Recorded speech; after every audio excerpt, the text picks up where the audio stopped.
يهوديان ټول نه غټ میشن دا زما عزتمندو چې د مسلمانان عوام د علماو نه چې کوم دی لري کی او د عوامو په زړه کې چې کوم دی علماو سره نفرت پیدا شي.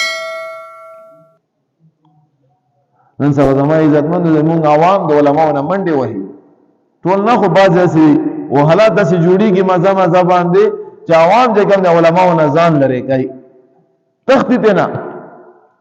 حالانکه علما دې پر علمونه کړي وي چې د خلکو ښه تربیت وشي، د خلکو ته څه مسایل راپېښې شي، مسلو پوښتنه وکړي، دو عقاید خرابېدو نه بچ شي. نو زما عزتمندو زه په جومات کې ناست یم یا زه په مدرسه کې ناست یم او مال ته راسې نه، مال ته خپل بچی را لګې نه، نو زه به تا د بچي څه تربیت وي څنګه کوم؟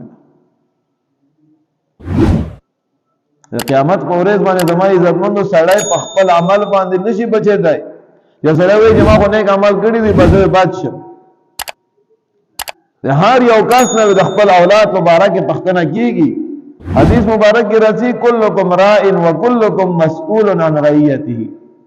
په تاسو کې هر یو سړی هغه په شان د شپونکي دی، راعي نو ما تحت پښتنه زموږ نه کېږي.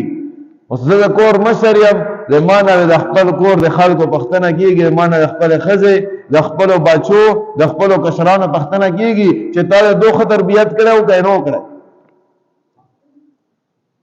یو حدیث مبارک کې راځي کله چې یو انسان وفات شي